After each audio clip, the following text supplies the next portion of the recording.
not only is money the number one cause of divorce, but money is the number one thing that people publicly act like they care about the least. I want you to hear that for a minute. Money is the number one thing people publicly act like they care about the least. What do I mean by that? I think about, whether it's white people, black people, Hispanic people, Asian people, it doesn't matter. Right now, you can Google people who making it rain. Maybe it's a different form, but people who take a whole lot of money and just, shoot it off like it's nothing.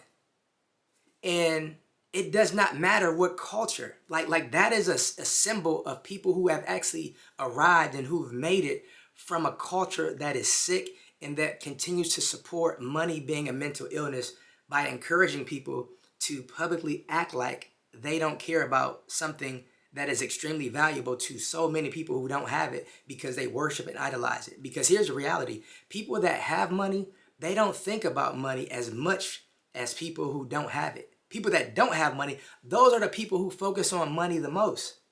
People that have a lot of money, they don't focus on money as much. But even getting back to the point, you think about how many times, maybe you've seen on social media, or again, if you just Google, like making it rain, you're going to see so many different people from so many different cultures doing the money rain dance, if you will, as a symbol that they've arrived, as a symbol that they've made it. And they're communicating that money really does not mean that much to them. Because you think about this, back in the height of COVID, when for whatever reason, people were just buying toilet paper like it was just, never ever going to be made again.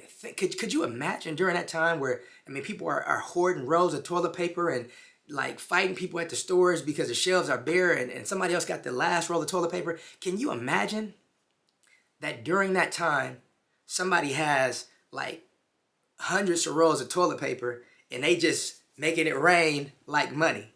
Of course not. Because during that time, people showed what was valuable by how they treated it, by how scarce it was, by how much they try to preserve it. And most people don't do that with money.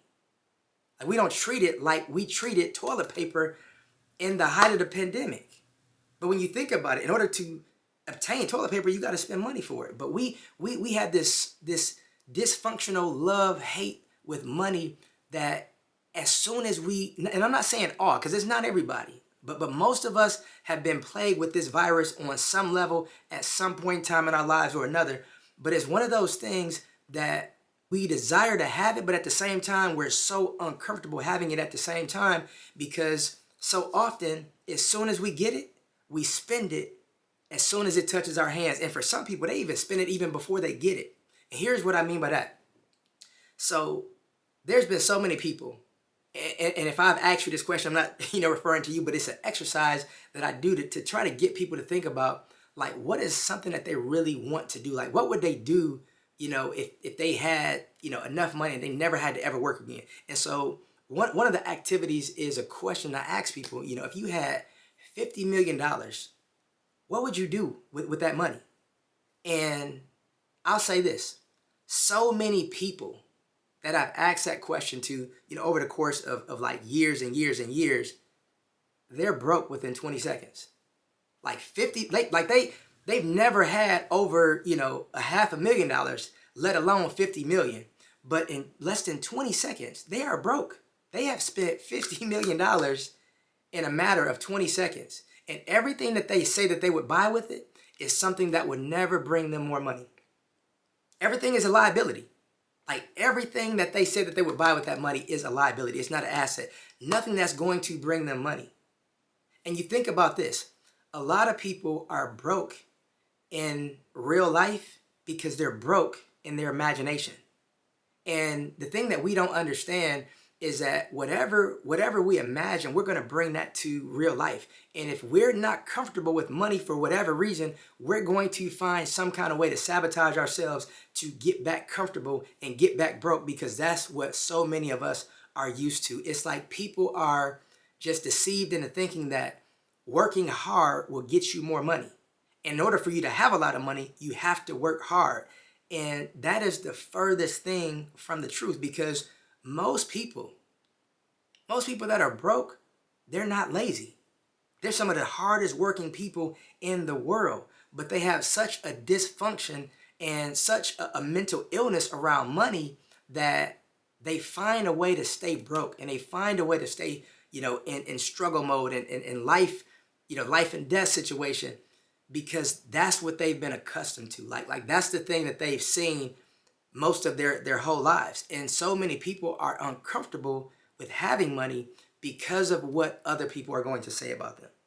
Now, believe it or not, there are so many people that could be making a whole lot more money than they're making, but they have something that's called unconscious family loyalties. And here's what that means. That means that unconsciously, they have a loyalty to their family to stay at a certain level. Now, that certain level could be in the area of health. There's a lot of people who, like a lot of people in their family, are overweight.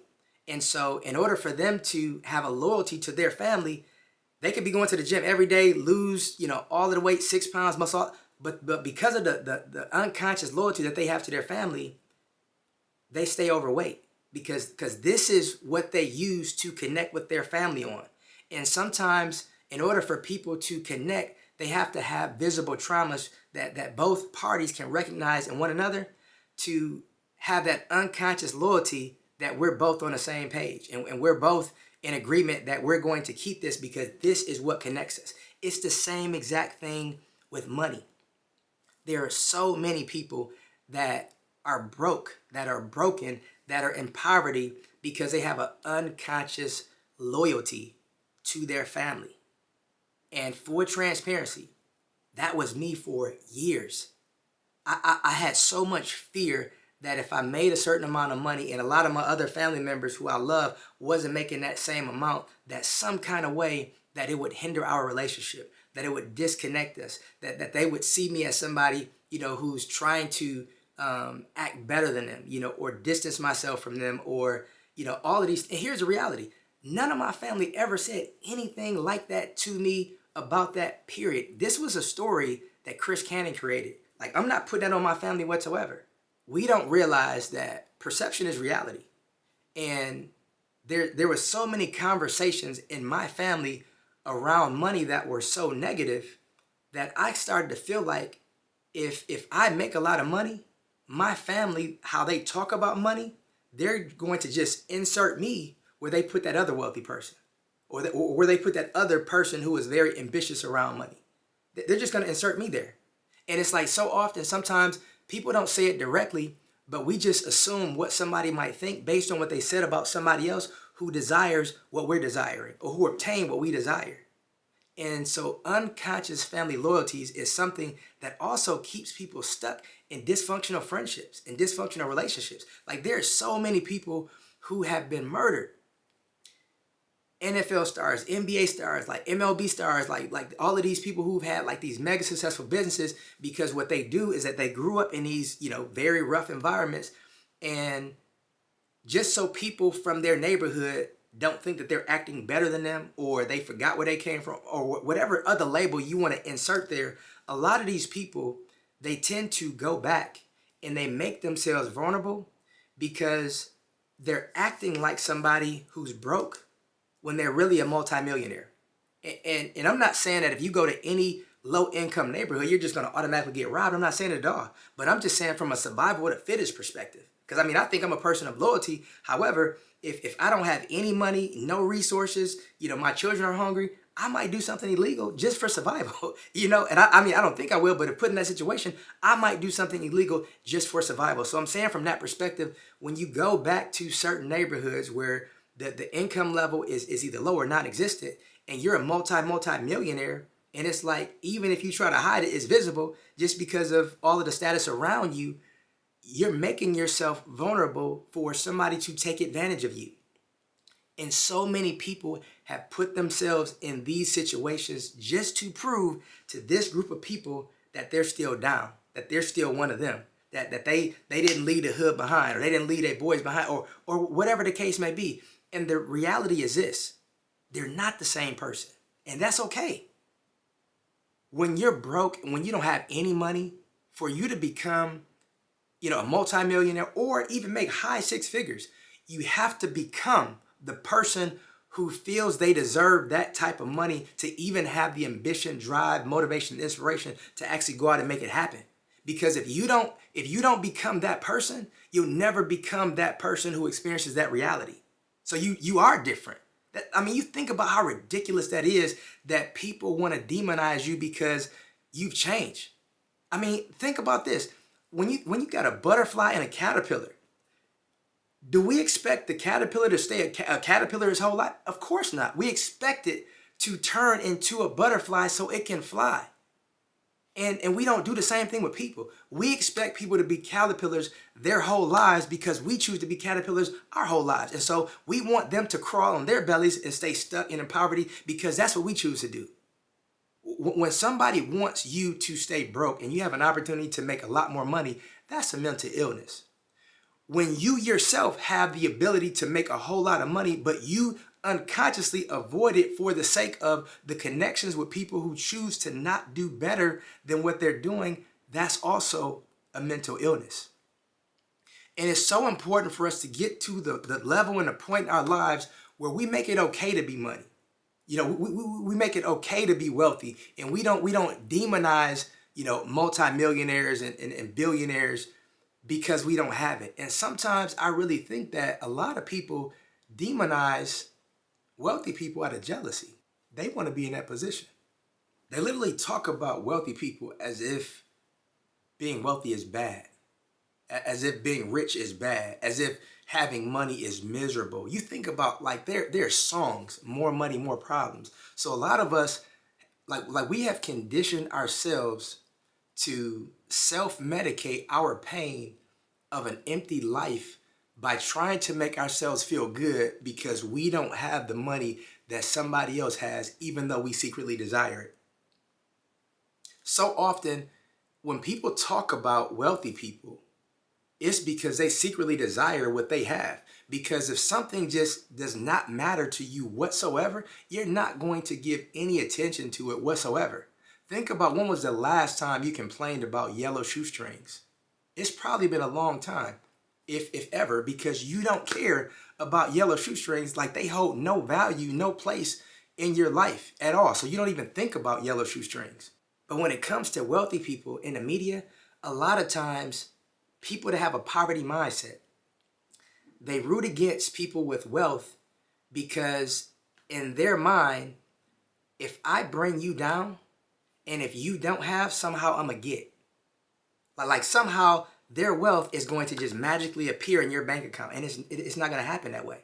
So when you think about somebody who's rooting for somebody else to fall, you have jealousy, anger, bitterness in your heart because of somebody else's success that you desire. And here's the bold truth that a lot of people really miss.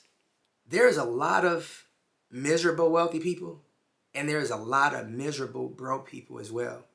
But the difference is this: there's way more broke people that are miserable than there are wealthy people that are miserable. But when it comes to wealthy people being in the news, they're in the news because their status and their money makes them visible. People don't talk or complain about people that are broke and don't have any money because they're irrelevant. And it's the difference between, somebody being viewed, in a negative light and somebody being totally invisible. And sometimes it's better to have negative attention than not having any attention at all when it comes to certain things. And so when it comes to a lot of wealthy people, again, think about what we say about them, and how we